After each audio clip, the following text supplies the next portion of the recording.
Hello and welcome to Talkin Baseball. The Dodgers are the champions of baseball in the year 2020. Let's talk about it.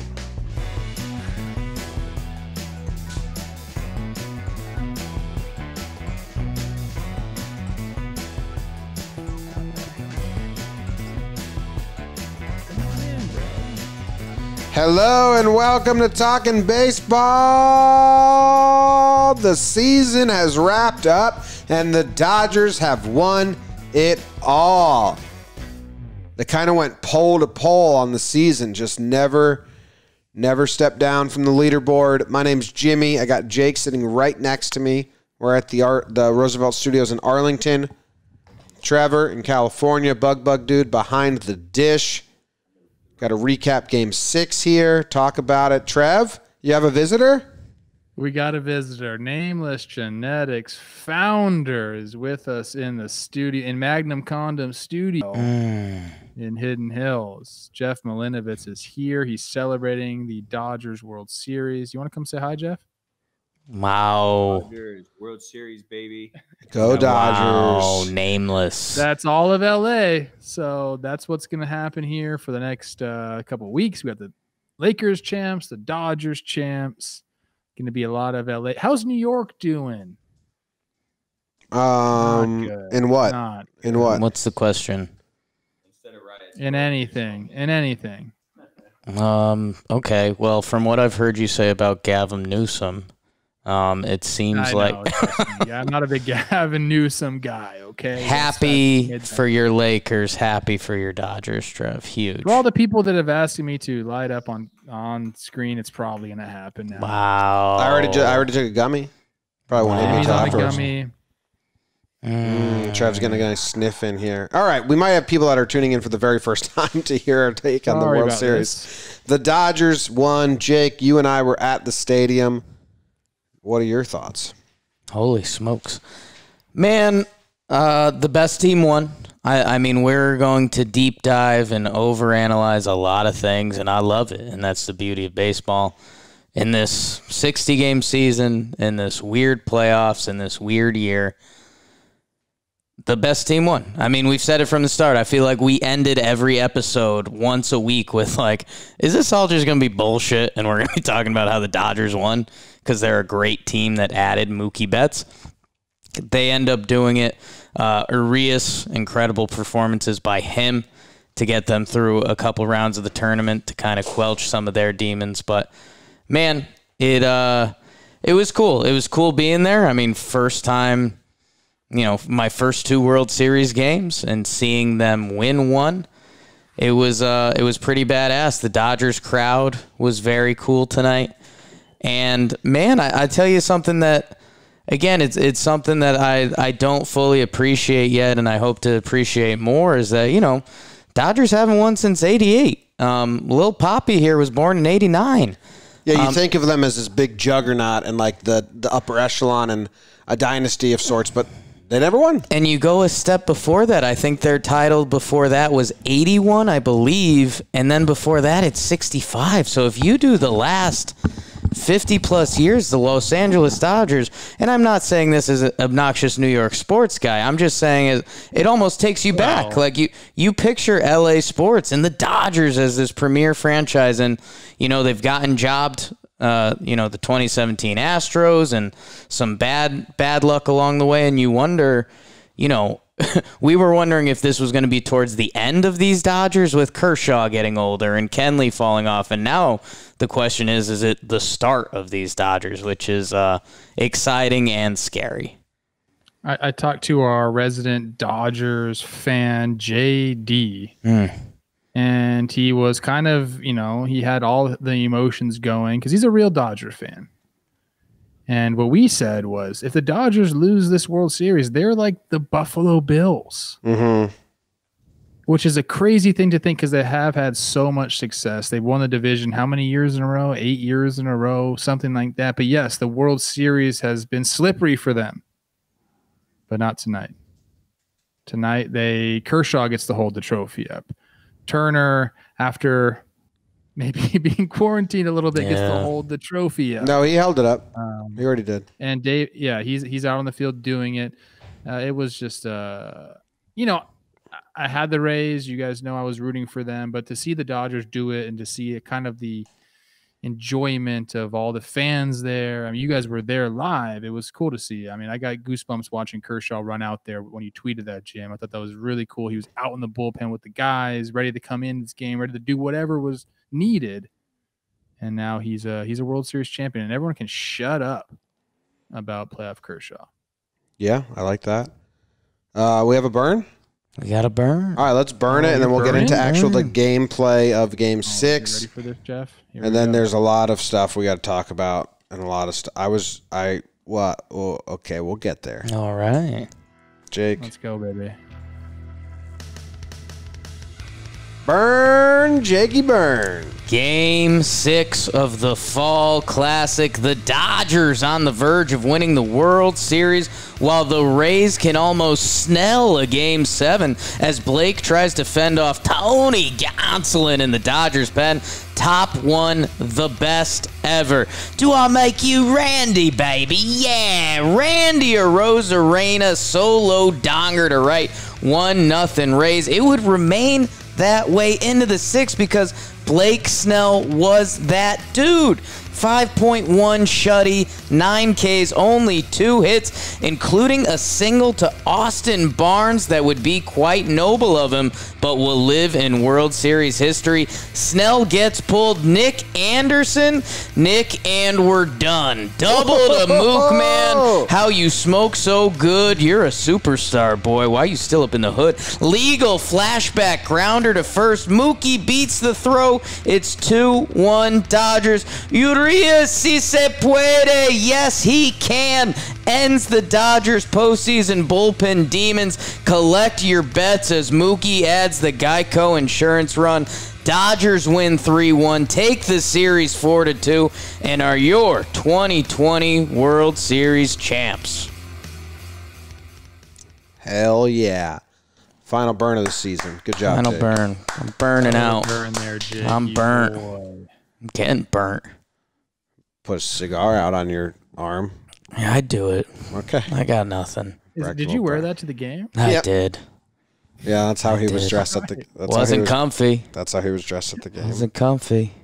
It's like Coach Ball game if he was turning tricks on the highway. Yeah. That was kind of what you were going for. Reno 911 Coach Ball game. Yeah. I have so many hot takes, Trev, that Jimmy's hot, Trevor. the reason I told Ashland on our stream that I am kind of not looking forward to you saying I'm right, because you were right about a lot of things here, Jim. Okay, well, thank you. I wasn't even gonna pat myself on the back. I was gonna make myself look bad, but I appreciate that. I was right about a lot of things. I have good insight sometimes. All three of us were, minus Trevor. So, here it is. We do these reaction episodes, like when the game emotions are still on us. Fresh wound, Jim. Fresh wound. It's not really rational. If we come back next week and talk, maybe I'll be a little more rational. I don't hate analytics. I love analytics. I love getting knowledge, and I love using that knowledge on the field. I hate Rays baseball. I think it's bad for the future of baseball. And watching it live and not seeing the TV angles and actually watching what they do, every pitch, and the 4 outfielders, and still a double, and like going to your worst, like the Anderson and Snell move goes against analytics. So that's not really like a I hate analytics thing. It's just like you guys were dumb thing. Analytics tell you to not do that. Analytics do not tell you to bring in a righty for Mookie. He's been even in his career, righties and lefties. He's been horrible against lefties this season. Snell had struck him out twice. He has 0 home runs against lefties in this season. He's been much better against righties. He's been hot. He's really good. And then you bring in Anderson, who's been your worst relief pitcher in a 1-run game of elimination game. So even if you want to take Snell out because you believe in third time through, and I do believe in third time through, even if you want it, you can't go to Anderson. So I'm like all-time hot on the Rays. And it's not on analytics in general. It's Rays baseball. I hate it. I think it's ugly product to watch when you're at the stadium. I think it's ugly to watch on TV, and I hate it. And that's my hot in the moment take on Rays baseball. It's hot. That's hot. I hate it. And I don't know if you saw my Twitter, I kind of have the opposite take there. One thing we do agree on, Jim, is the Snell to Anderson was not the route to go. Nothing supports it. Well, yeah. I will say this. Eno Saris, our guy, came out with an article today talking about small sample size with relievers. You got to throw it out the window. And so what are you going to throw? What we have going on here, let Jakey the judge jump in here, Trev. Wait, let me I got you. Third time through is the analytics here. Third time through tells you that Blake Snell has a much higher likelihood of getting hit. The small sample size with Nick Anderson and what he's done the past 2 years says that Nick Anderson is still really good. What analytics doesn't pick up on and could never pick up on is relievers go through funks, just like hitters do. And Nick, you have to know the moment Nick Anderson came into that game, he didn't have a chance, man. Trev, I mean, you've played with a lot of dudes, and I mean, bullpen guys go through slumps just like anyone else. They brought him in to face arguably the best hitter in baseball after, 6 straight appearances giving up runs? You can't do that. You can't do that.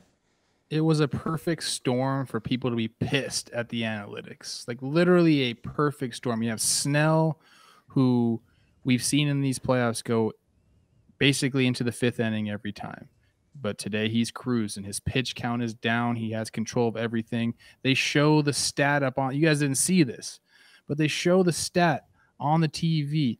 The 1, 2, 3 hitters, Mookie, Seager, Turner, were 0 for 6 with 6 Ks. Mm-hmm. Okay. So, yes, the numbers support taking him out. You don't want to see the lineup a third time through. We know that. But Snell is dealing, especially against these 3 guys. Small sample size says Nick Anderson is still a good reliever. He's not washed. But the baseball person in you says he's looked horrible. He's in a funk. So, Cash, where was Cash supposed to go with that? You know what I mean? You leave Snell in. He doesn't rely on. He doesn't. But Jim, if he goes Castillo, are we okay? If he goes Castillo, are we okay with it? Because I think I am a little more okay with it. I agree with that, Jake. That's my take here. Is Cash is not going to go by gut feeling because that's not what the Rays do. Now, after the game, he said there wasn't a plan. He said it was his gut feeling. There's been a plan. Okay, Castillo was the move. If you want to bring a guy in to face those batters in a high leverage inning, you bring your best high leverage reliever in, which has been Castillo. Even if Anderson was good, I think Castillo's the guy. He's the play. So the Anderson thing, I think, is the biggest mistake. Yeah, but, well, dude, he's like I said, gave up 7. The Rays are the Rays. You can't be mad at the Rays for raising. Well, I am. Almost the same thing with the Margot thing. Oh, I am. Jim is mad. I understand that. I don't like the way the Rays play baseball, and I think it's bad for the growth of the sport. I disagree with you. I think it's bad if the entire sport adopts that play, but if 1, 2 teams or outliers doing it, I don't think it's bad for the sport because you get heroes like a Brasso who would never be on a starting in a game or in that at bat against Chapman if it wasn't for the Rays. Yeah. So, yes, if the entire league adopts that style of play, I don't like it. And like you have like Blake Snell's interview, Blake Snell's interview was like, dude, I studied all the matchups. Like I knew what they were expecting. I knew what changes I needed to make. I made them. That's the best I've pitched in a long, long time. That was like I was feeling good. He's not going out there saying like, screw the analytics. He's saying, no, I used them to my best. Baseball player, dude. Of course he's going to say that. And that was, by the way, that was an excellent your Snell's come a long way, and that's part of the reason I'm loving Blake Snell, and I'm happy I leaned into this a couple days ago because his interviews have been great, and he was fantastic tonight. And you just can't go to Anderson there because again we're doing this analytics back in. Oh no, Jimmy just showed me a picture of Justin Turner kissing his wife on the lips. Yikes. Okay. And we'll talk about that at the end of the episode where baseball always finds a way to steal the headline in the right way. But Trevor, there's no defending Nick Anderson. Like, we're saying that Cash made a mistake by following the analytics. I think we're kind of saying that.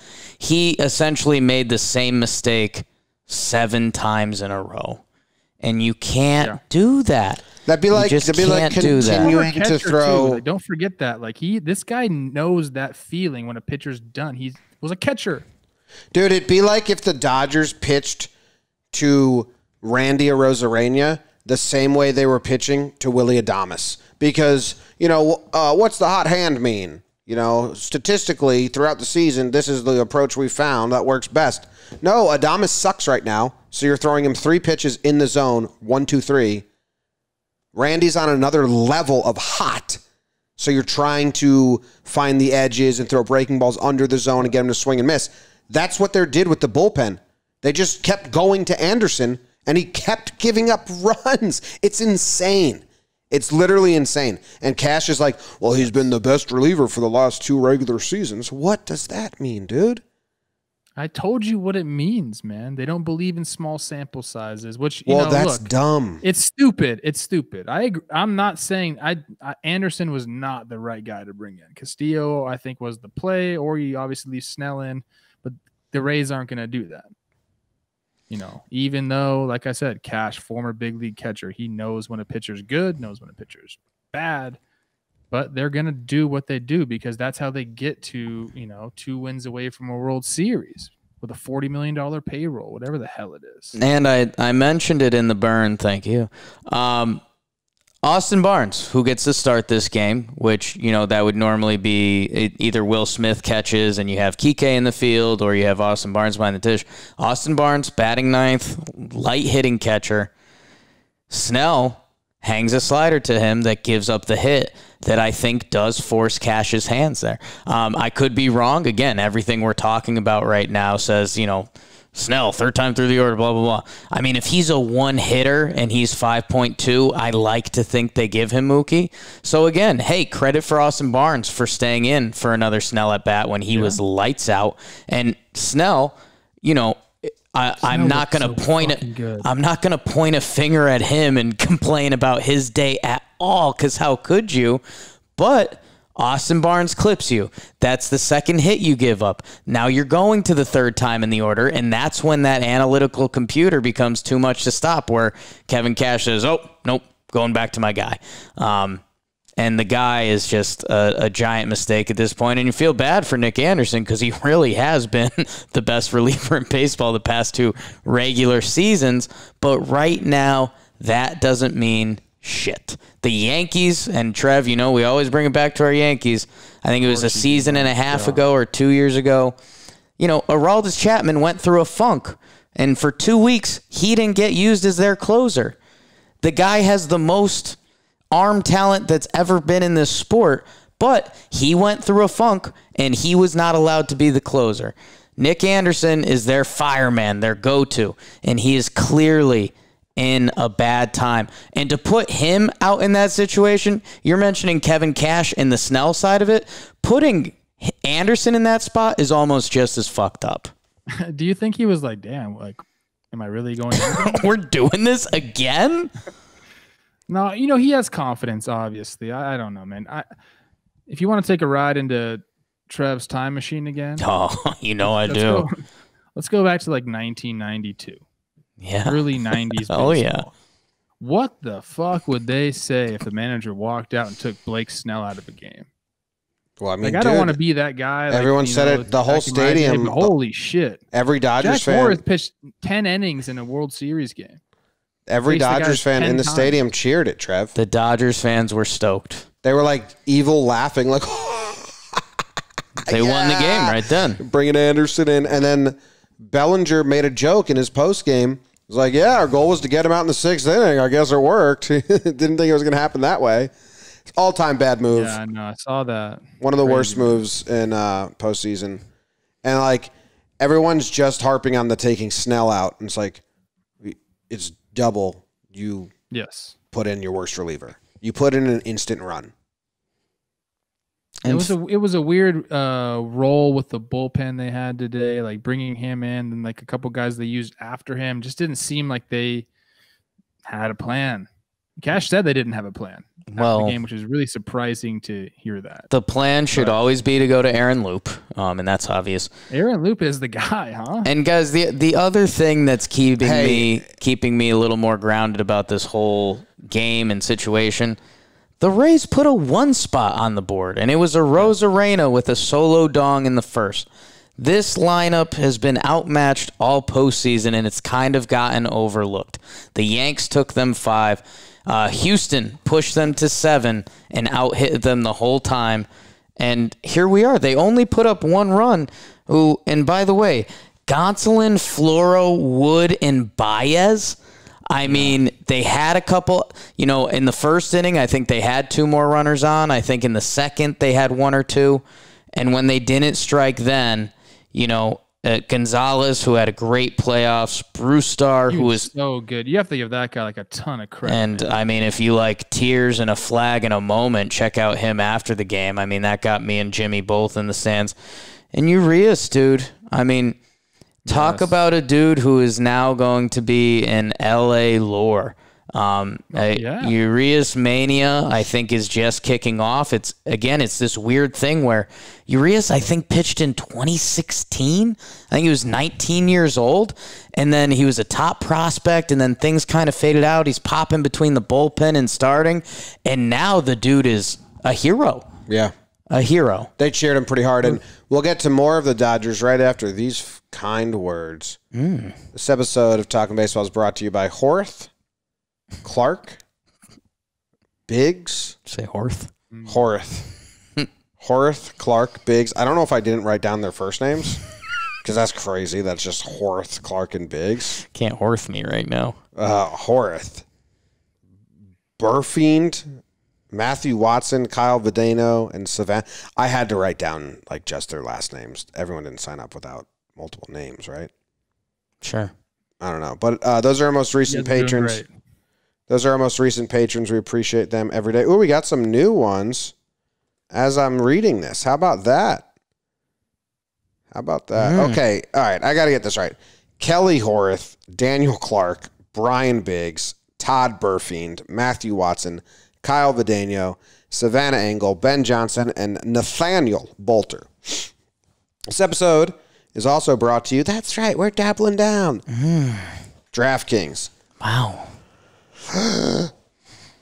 The season is in full spring. The season is full swing, and the action is still unfolding, so head over to DraftKings Sportsbook, America's top-rated sportsbook app with so many storylines across both professional and collegiate sports. Give me a professional headline. Like what might be a professional storyline that you might read tomorrow? Kevin Cash blows it. This is the time That'll be a headline somewhere. to the DraftKings Sportsbook has to offer. If you haven't tried the app yet, head to the App Store now because you don't want to miss this. Celebrate the showdown in Happy Valley. Trev's Buckeyes versus Trev's Nittany Lions. You turn $1 into $100 when placing that bet. Additionally, DraftKings Sportsbook is giving all new users a chance to receive a sign-up bonus of up to $1,000. On top of those great sign-up offers, DraftKings offers odds boosts every Sunday to help you make it rain.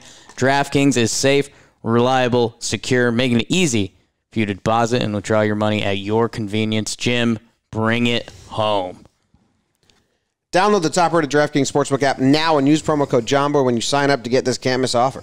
Pick either Penn State or Ohio State, bet $1 on them, and cash $100 if they win. That's $1 to win $100 when you use promo code Jomboy during sign-up for a limited time only at DraftKings Sportsbook. You must be 21 or older. New Jersey only. Bonus comprised of a first deposit bonus and a first bet match, each up to $500. Deposit bonus requires 25 times playthrough. Restrictions apply. See DraftKings.com/sportsbook for details. Gambling problem? Call 1-800-GAMBLER. Call 1-800-GAMBLER. Let's give some credit for the Dodgers. Like you said, the path they took was cool, Jake. They had a little bit of a plan. Urias, when Brewstar came in, everyone cheered. When he got the first out, the place went crazy. The place started having this anticipation noise, like, oh, damn, we're close. Like, oh, this is like within reach.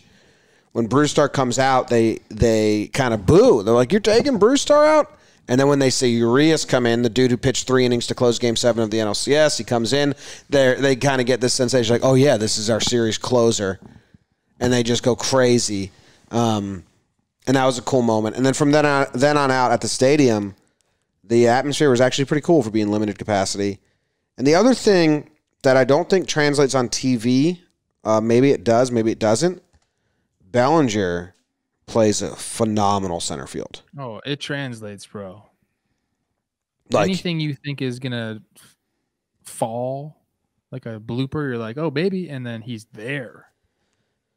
I bet it's much better. I mean, I've seen him play in person, but like seeing some of the plays he made tonight from your vantage point, especially because you guys were right there. Mm-hmm. He was getting great jumps, which we talked about the last game, that 150-50 ball that he made routine. And again, I mean, another ball hit into the gap tonight that, you know, you see it off the bat, and, you know, for years you've seen that be a double, and with shifts and with the fact that, you know, 6'3", handsome, strong boy runs like a freak of nature, you know, it ends up looking like a routine fly ball where, I don't know, I think a lot of other center fielders might make that look questionable, and all those little things end up changing games of this magnitude. And I mean, Cody's a monster. And also, you know, how about I zoom out a little less?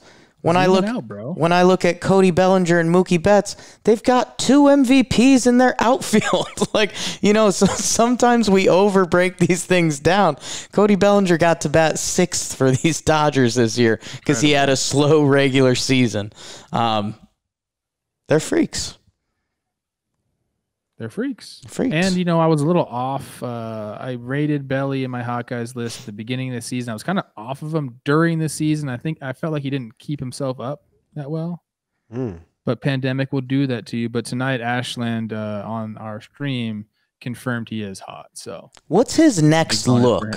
Because right now he's got the young guy, like long hair, kind of got the stoner thing going. I mean, does he get tight? Does he go crazy? Does he stay there? If he's in Hollywood, he might get like that Hollywood transformation. He starts wearing like leather or something like that, you know? Yeah, I like that a little back bit. His hair a little bit. Yeah, definitely getting slicked back. Yeah. Maybe try to like act, like get in a movie. No way. TV show appearance. He's an Arizona kid. Yeah, it's going to suck him in, man. Yeah. Alex Wood, World Series champ. They found a nice lane for him today, huh? That was really nice. He hadn't pitched in a long time. It looked like LA had the dominant bullpen. So all the things the Rays needed to do this World Series, this playoffs, really, look, Harry in the chat always would point out Houston's expected batting average against Tampa's in that series, and Tampa found a way to win. And then here they win the bullpen game, game 2. 4, they get like crazy, weird luck to win that game. So like they really needed some trickery to happen to beat these Dodgers because they're an analytically driven team. All the numbers were pointing to the Dodgers having at the beginning of the series, a 70% chance, and it was easy for them. The Colorado Rockies just had a good tweet. They tweeted, "Congratulations to the Colorado Rockies, the only team to beat the Dodgers in a series this year." And that's kind of crazy that the Dodgers only lost a series all season. I mean, they went pole to pole. They're just the best team in baseball. We said that would happen. We're like, there is a world where the Dodgers are just. It was an easy call. We said 45 games. They won 43. The Rays had the better bullpen, Trev. They just didn't have enough starting pitching. That's the biggest issue that I have. That, you know, I was hoping the Yankees would learn from it last year, and they didn't. And now the Rays are going to have to learn from it. If you only have 3 starting pitchers that you really trust, you better have 5 bullpen pieces that you really, really love, and those guys better be locked down in the postseason, and you got to bank on at least like 1 or 2 of your relievers not coming through in the postseason these days. So if you have 3 starters, you can't do the 5 and fly. You can't do our starters only go 2 times through, and we're going to lean on our bullpen in the postseason. It does not work. I mean, the Dodgers, they kind of do that, but they have enough arms that they can turn into multiple inning pieces. Like Dustin May's kind of a starter, Gonsolin kind of a starter, and they turn them into reliever pieces and other long guys like that. I mean, the Red Sox the Nationals last year, they put Corbin to the pen. They used Scherzer on a throw day, didn't they? They did that. The Dodgers the year before that, they put Price to the pen a couple games. They put Evaldi to the pen. The Astros before that, Morton was coming out of the pen and backing up McCullers. The winning formula includes having too many starters and throwing some to the pen. The winning formula, which the Rays and the Yankees need to fucking learn, is not having 3 starters and too much bullpen. I think we just seen it time and time again. So I'm going to be mad at whatever team tries to do this next year, and then they gas out their pen again. And I think they have people for length, but they were relying on Glasnow, and as you so brilliantly called, Glasnow didn't do anything. That was kind of the storyline for their starting pitchers. I think Morton pitched okay. Snell obviously was amazing during the World Series, but Glasnow hurt him. And there's another elephant in the room here. Farther than that. It's the injury bug. I mean, we mentioned even Houston this year. They lost Justin Verlander. The Yankees were down Severino, Domingo Germán, James Paxton. That's a pretty good 3 going into a playoff series. Those are guys the Yankees were missing. The Rays, although he's probably not a household name that's going to get a lot of people hot right now, Yanni Chirinos is a really good pitcher for them, and a great name to say, Yanni Chirinos. And even guys like Chaz Rowe and Colin Poche out of their bullpen. I mean, those are impact pieces too, and if you go through this Dodgers team, they had Walker, they had Clayton, Urias turned it up to another level to the postseason that was special and huge for them, because if Urias was not the guy he was, I think we're at least talking about Game 7 / we might be talking about the Rays playing the Braves. So his performance cannot go overlooked. And speaking of performances not going overlooked, guys, we haven't even talked about the MVP yet. Corey Seager won the MVP award. Just their 6'4" lefty hitting shortstop who won MVP of the World Series in the CS. So he's a piece for them. That's kind of like a Cal Ripken Jr. Lookalike at shortstop. That's the thing, is the Dodgers have no weakness and they have too much depth everywhere. The thing, you can't say it enough. They were the class of the National League, and then they got Mookie Betts and Brusdar Graterol.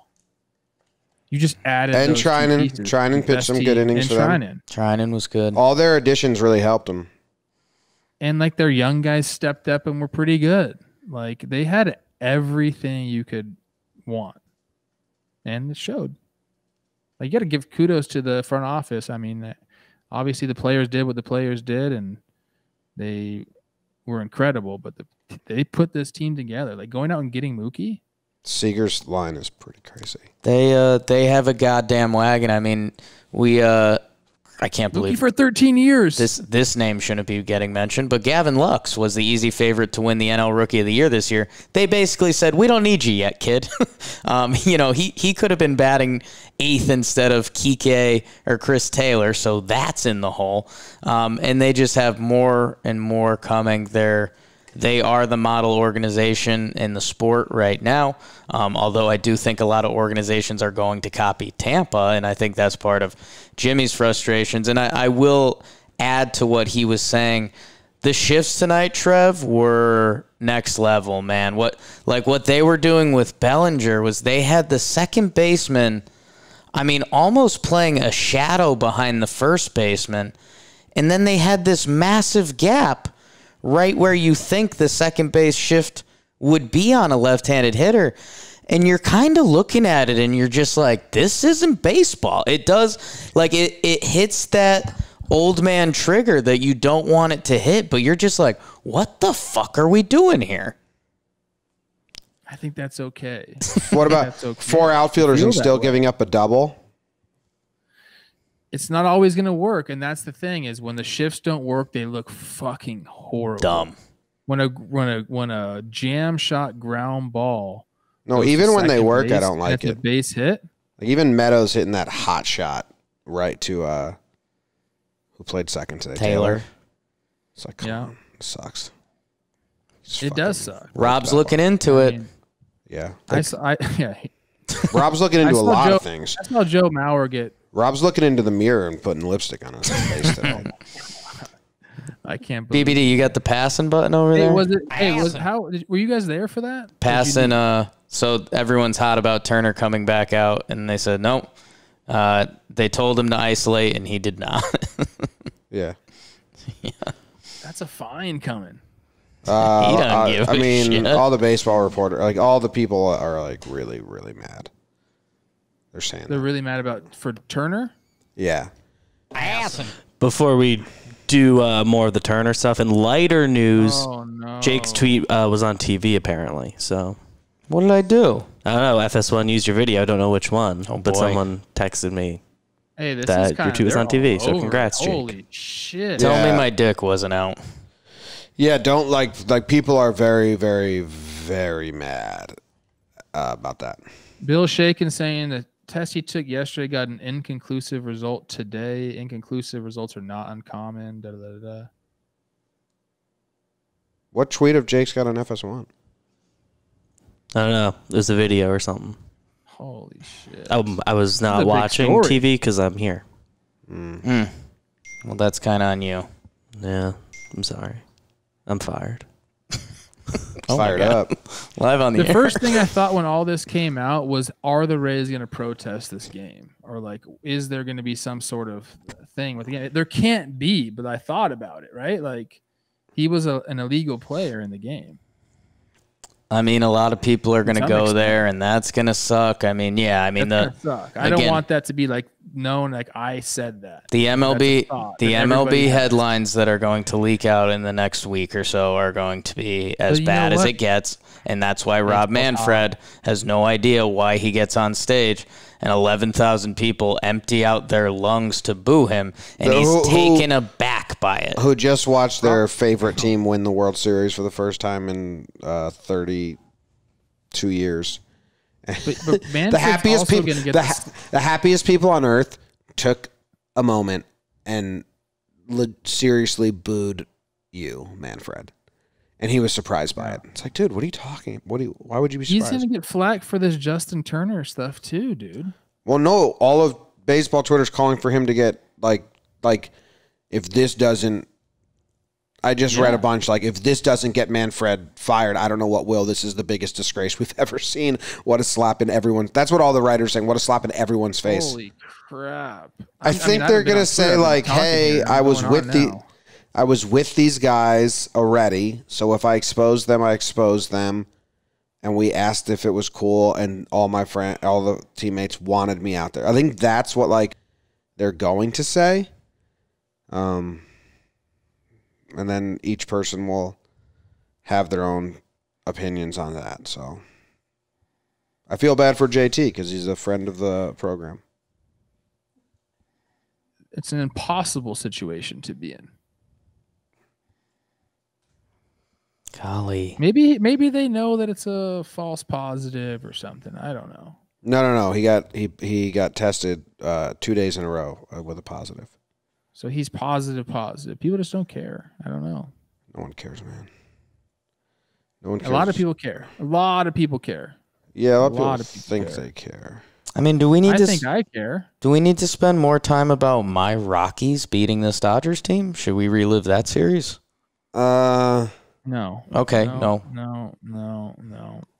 No more Rockies. That is kind of cool that they've had that lined up. They were ready for that. They couldn't wait. Yeah. Did you see my Wizard of Oz tweet I had lined up, Trev? I didn't. Oh, hi, Trev is gonna be sad at first and then giggle. Okay, Trev. You put it out there? Yeah, I'll play it for you right now. I said Kevin Cash in the pregame meeting with the analytics department. Look, I won't be any trouble because I don't need a thing. And I won't try to manage things because I can't think. That's mean, Jim. That's mean. It's mean. Yeah, it's mean. It is mean, Trev, but it's also like on the nose funny. You can't hate on the Rays for being the Rays. That's the exact reason. That's why he's hating them, though. Exact reason I hate them. They're not the Yankees, Jim.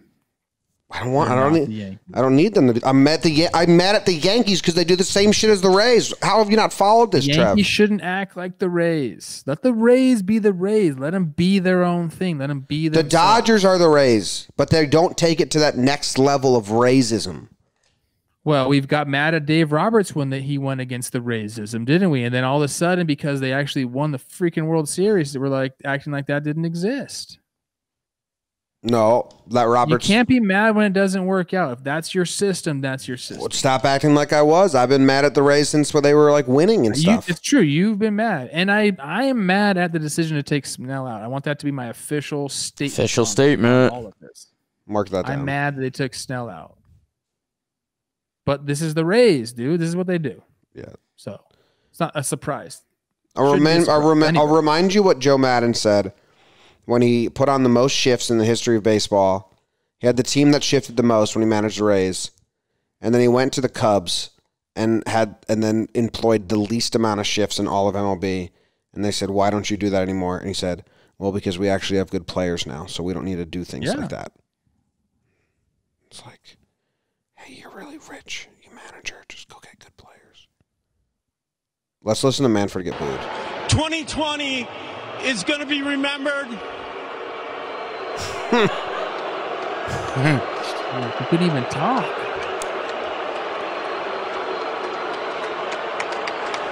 Thank you. 2020 is going to be remembered as a baseball season like no other. Our Were you guys there for that? Yeah, we were there for that. Yo, what was up with the speeches? What was up with Davis's speech? Stadium was at a quarter capacity, by the way, for those boos. Yeah, quarter capacity.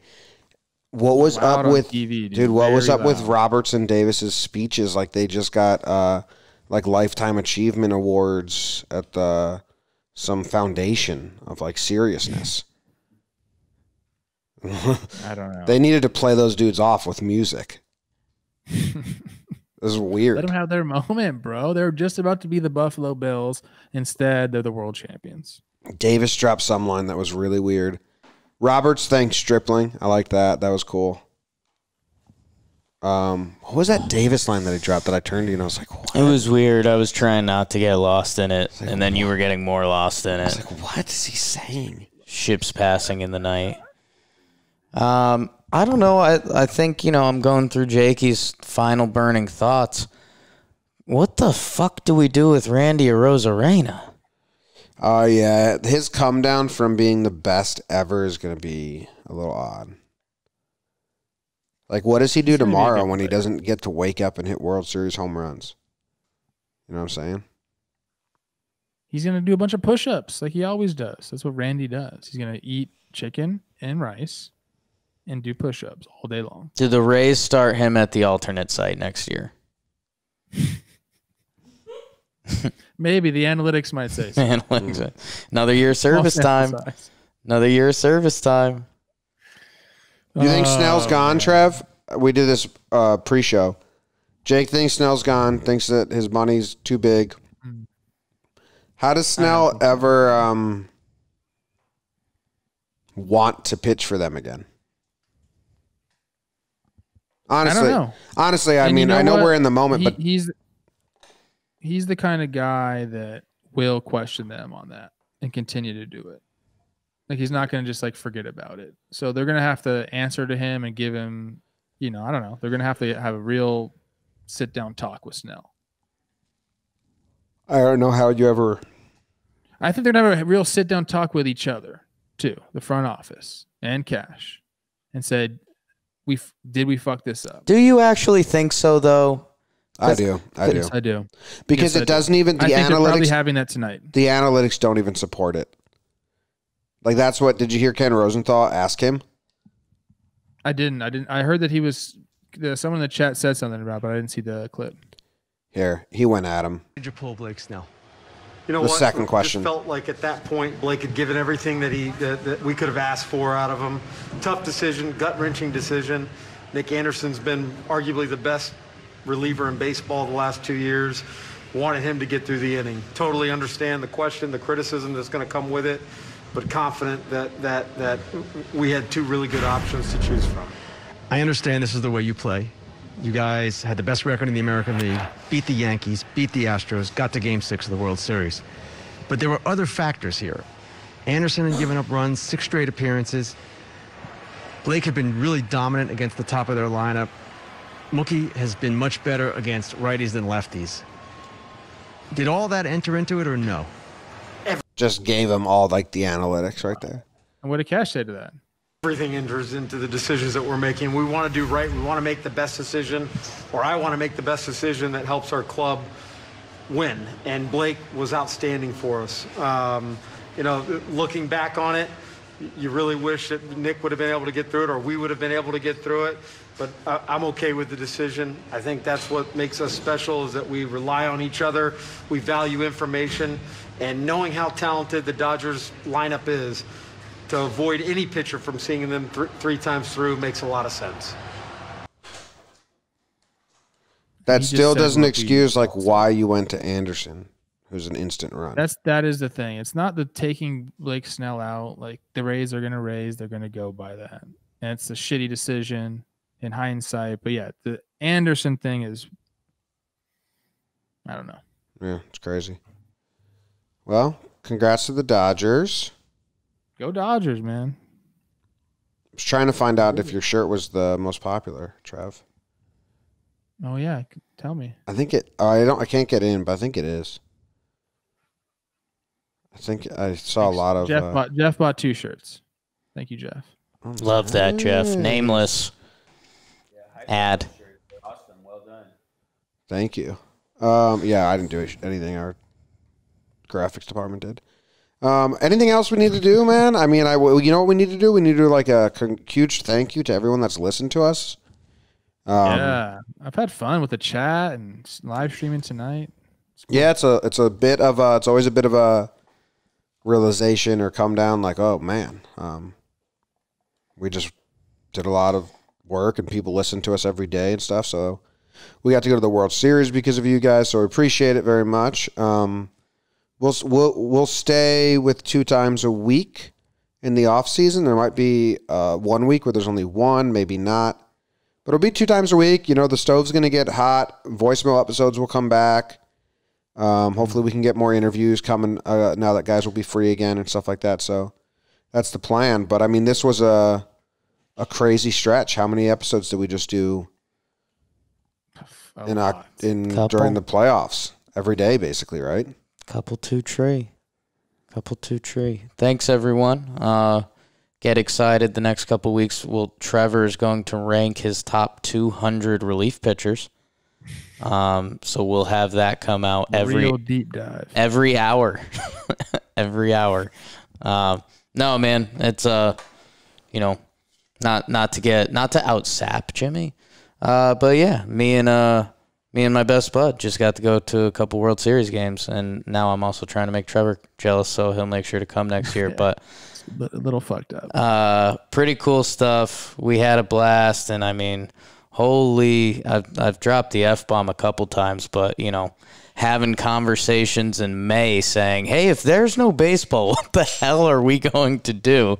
To now having a really cool postseason, we got through a season, and we'll. I think this is going to be a wild offseason, man. I think some teams are in weird spots. Hopefully we get a little bit of labor negotiating just so we can find our wheelhouse again. But, yeah, I know that gets Trev going. My juice is going. Yeah. I'm watching Vince Scully on the TV, Jeff and I's neighbor. We'll try to get in with him. Like that, yeah. I think might be my goal for the offseason. Okay. Man, 25 recap episodes, 25 pregame shows, and 20 live streams in 30 days. Jesus. And hey, that doesn't even account Talkin Yanks. We get to be tasty and sexy, but shout out to producer Bug Dude, Zach Esposito on the pregame show. Kyle, all the editors, Kyle, Keith, Anthony, Lauren, Matt with the graphics department, Noodle, McDougal, the Gophers Trevor killed, everyone. A lot of Gophers. We miss anyone? Katie, Jess, everybody, Olivia, Teddy, mansplain girls, Mansplain. Bearded Dragon. Lydia's stoked that schedule's calming down. Oh yeah. Oh, I texted Katie right after last out. I said, "Hey, my weekends and nights are free again." She sent back fireworks. Ooh. Ooh. Naked Jim. I like Naked Jim. Fireworks, like the 4th of July. Made me melt like a popsicle on the 4th of July. All right. Yeah, I love the chat. We'll see you in spring training. Shout out COB for moderating all the live streams. It's crazy. Love you guys. We will be, you'll hear from us soon. We interviewed someone today, and that'll be a little episode coming out soon. And we might have some Dodgers on, maybe. No promises. Trying. Oh, wow. Teaser. Off-season stuff comes soon enough. Gonna have guys with options and stuff have to be decided in 3 days, so that kind of sucks. Trev, this will be the first time you're doing this. You think it's over. Next week, we'll get like our first big news drop, and we'll be like, fuck, we got to talk about this. There's basically 3 weeks in January that there's not stuff, and then the rest of the time there is. Yeah. When you're the best in the business at what you do, you want to do it. So I'm ready. Ooh. Love that. I'm talking, that's we. It's collective. Love that. Collective. And Jeff, too. He's the best in the business. Got to get ready.